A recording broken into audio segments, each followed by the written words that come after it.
I'm working on just my house. He owned real estate at 23 years old. Right, but I think that speaks to the mindset though. Like you knew pretty much coming out of college, like, all right, this is not gonna be it for me, so I need to start. Well, no, I read a book. 24 years, a year prior to that was Rich Dad Poor Dad, and it talked about, he made two distinctive points. One about a rich father and how investing $1 million into marketing, getting 2%, and that was $20,000. And he had another guy that just put, when you acquire a property, they only require you to put down 10%, and the cash flow was much greater from real estate. And so I use that model, and now I'm transitioning, in mid-40s, I'm transitioning my model from real estate into insurance. Because when you start looking at models, again, look at the word I keep using, models. I duplicate successful models. So you got the Vanderbilts versus the Rockefellers. One used real estate and one used insurance. Now I'm realizing that the insurance did perform much better than the real estate. So guess what I'm doing now? Yeah. I'm transitioning my model into more insurance products. So did he answer your question? Yeah. Okay. Yeah. Okay. Yeah. Well, he asked about the bumps. Yeah, the bumps. So with this project, be honest with yourself. What I was trying to do, I knew it wasn't going to be popular. Because what I was trying to do at this point was change the culture. The real estate was able to sustain myself, but this project was helped me try to change the culture and put folks in an environment where if you talk to somebody, you get to know them, you find out how much you have in common, you build trust, and then we'll network.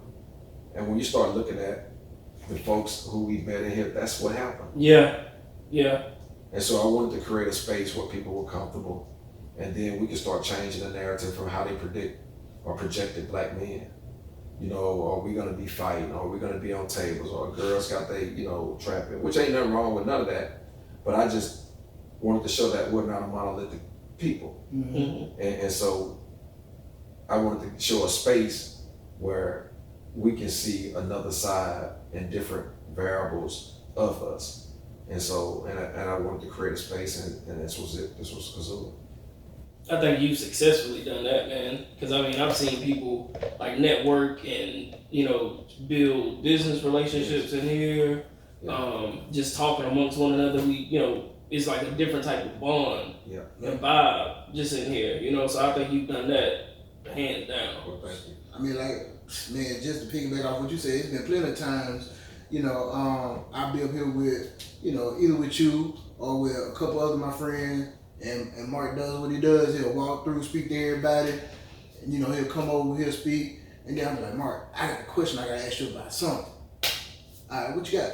He don't brush me off or none of that. Right. He hear what I got to say. He'll tell me something. He's like, you good? All right. I didn't even think about the conversation that happened in the situation room. Like somebody started, a topic arises. Next thing you know, you got a group discussion about it.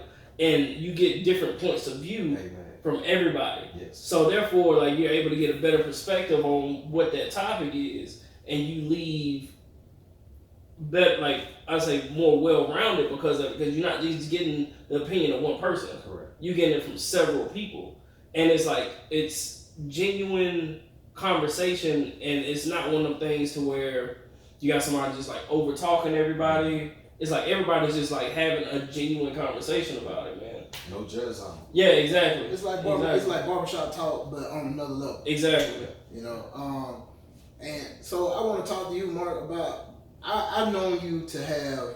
You said you had multiple ventures, but just here in the city, I've known you. This is what I know. You started out with Tag. I could be wrong, but this is just what I can remember. It was Tag, then you maneuvered from. You also have a salon upstairs, and you got other areas, other pieces around this area. So I guess like buying the block black, not buying it back, but buying it black. Can you walk us through those stages from those ventures to I guess like where you see yourself going towards the near future? So the concept, the model stays the same from 24 years ago to acquiring my first property, which is $20,000, to my last project, which was $2 million. The fundamentals don't change. The dollars change, but the fundamentals of it don't change. And so through those years, I was just able to duplicate the process. And that's it, just duplicate the process. Don't look at the dollar amount, focus on the process. Mm-hmm. If the process is sound and it works and it's successful, just duplicate it. Or find a model that works and mimic and duplicate that model. So I never looked at, to answer your question in more detail, I never looked at them as business. I always looked at it as real estate. Burger King, again, I used to read the Harvard Business Review every morning. And so Burger King looked at it's not about a burger, or McDonald's, it was more about real estate. Mm-hmm. At one time, they were one of the largest real estate holding companies in America. And so, I just mimic their success. Regardless, if Kazula is in here, the head house is in here, it's the real estate. Mm-hmm. So the real estate maintain, the business may not, but the real estate. So that's how I was building a model that I was looking for sustainability. And so when I'm always thinking of ideas and concept, it's about what's sustainable. And I looked at, okay, real estate in a prime area that's growing, the value will be more likely where I can get off it or transition into something else based on the location. Mm-hmm. So for you being on Dolphin Street, how hard or what did you have to endure by being a black male business owner in a white area in Mobile, Alabama? I mean, all those things that we think about happened that was negative. Did I have inspectors, make their requirements tougher? Absolutely. Did I have, all different departments, even with my liquor license? You remember it took 14 months for me to get a liquor license, and I never had a speeding ticket, and I got an FBI background clearance. So I just looked at that as part of the process. Again, I realized that there was going to be challenges, but I didn't realize there was not going to be any challenges that I couldn't overcome. Mm-hmm.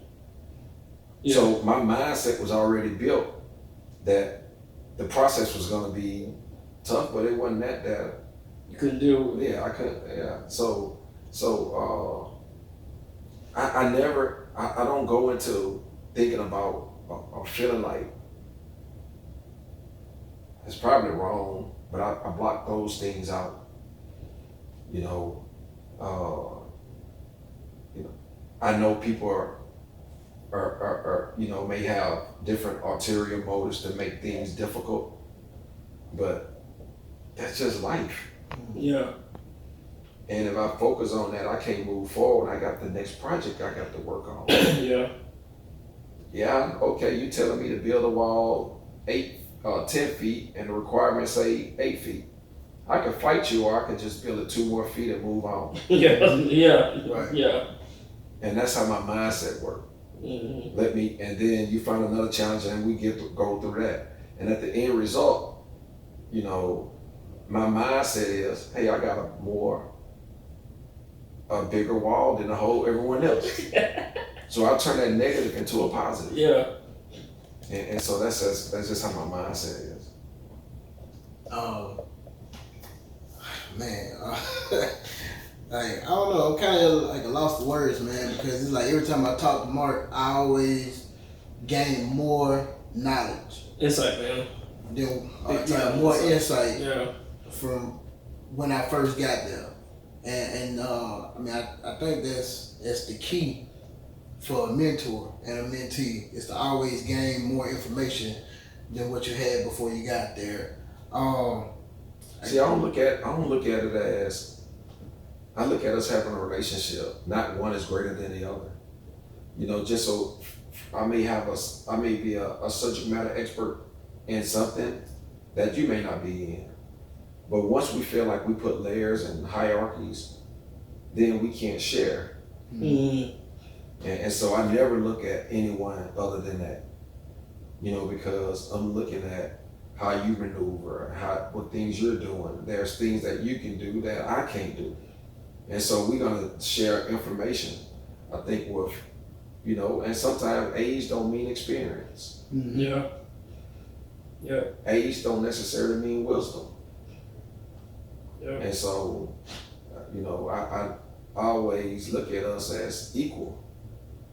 You know, you put your pants on, you heard that saying, just like me. Yeah.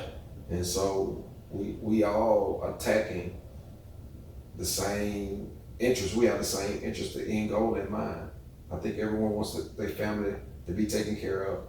They want to do a little bit better than what their parents did. Mm-hmm. They want to take a few vacations.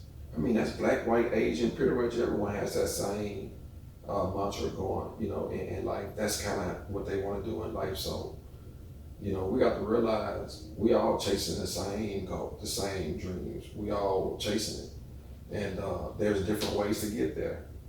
There's not one way to get there. So there are some proven models that have gotten more results. And that's why I kind of look at those models as aspiring in different projects, you know, because they've been proven and more likely than not, they have gotten the results that I'm looking for.